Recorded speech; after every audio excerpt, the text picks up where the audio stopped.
Does anyone know a good plumber?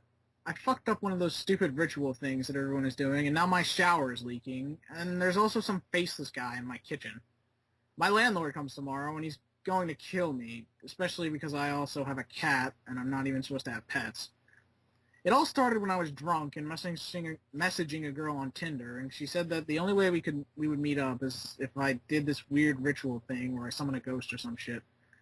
I think she called it mea culpa or something. Exactly, her message was this.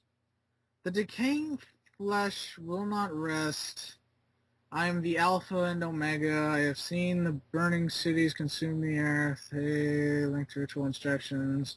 Our soul will meet when the darkness spills. Mea culpa, mea culpa, mea culpa. And she was a weird chick. At least, I think she was a girl.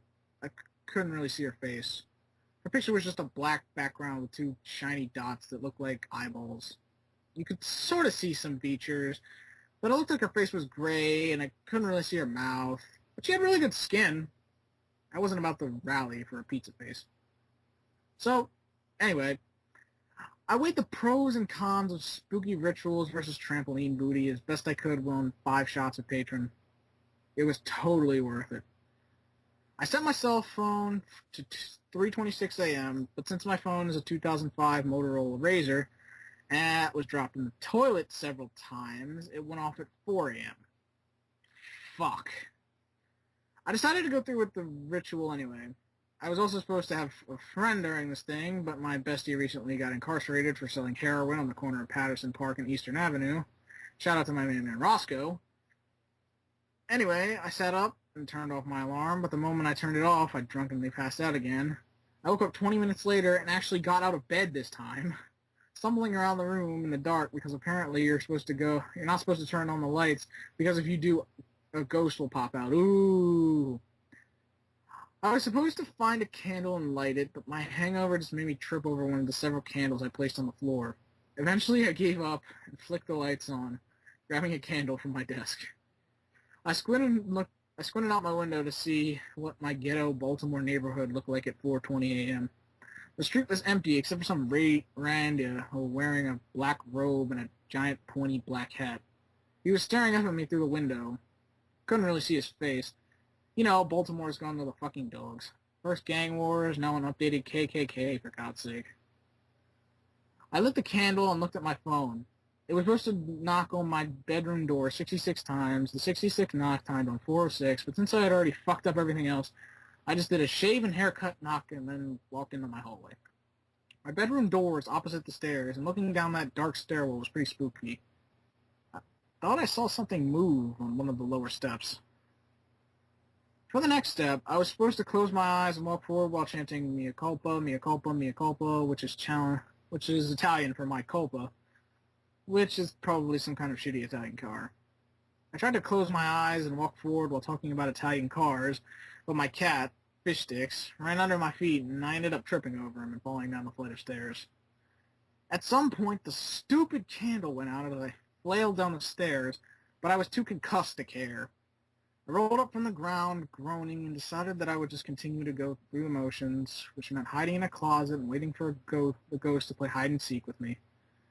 I chose the kitchen pantry because I had some open potato chips in there, and so I made my way back. As I stumbled, I heard several soft whispers behind me.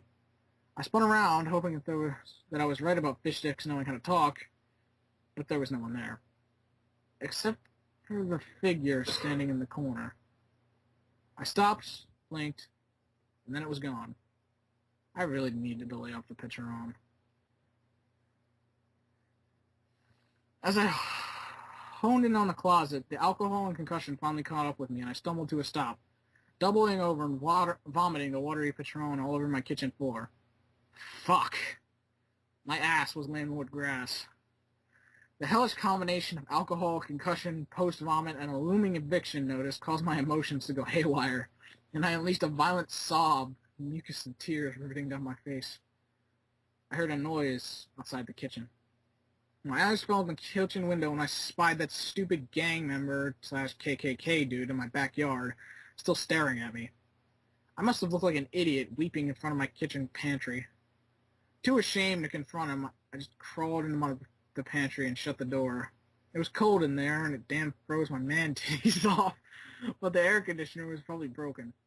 I definitely needed to call the landlord, but that would mean sedating fish sticks and stuffing him in a suitcase under my bed. At this point, I realized that I needed to reevaluate my life. Maybe I shouldn't drink as much. Maybe I should give fish sticks to a good home. Maybe I should find women with intellect and poise. Maybe I should move out of my shit neighborhood where KKK people roam around at 4 a.m. After going through an entire existential crisis in my pantry, I decided to say fuck it and end the stupid ritual. That Tinder girl wasn't even that hot anyway. Besides, I still have like 70 more ritual things to complete, which included lighting 8 more candles, stabbing a Japanese doll, and spinning around in a circle while screaming, "You're it, you're it!" This was all supposed to accumulate in me going to my basement, sitting in front of a mirror, and looking at the mirror, but not actually looking into it, which made absolutely no fucking sense. As I got up to open the pantry door, I heard a low moan coming from behind the door. I froze. I prayed to God that it wasn't my landlord. I cracked open the door to see the gang member / KKK guy standing in the kitchen, staring at me. I finally got a good look at him. He definitely didn't have a face. I guess getting your face taken away is part of a gang ritual now. He didn't react to my presence. He just stared. I didn't know how the hell to deal with gang members or faceless KKK members, so I stared back. We did this for about 5 minutes before I slowly inched out of the kitchen and back upstairs. He turned to watch me as I went, but didn't move. So after that, I went up to my bathroom to take a shower. Now my shower head is leaking, which I blame on the stupid ritual. So if you guys know any good plumbers in the Baltimore area, I would really appreciate it.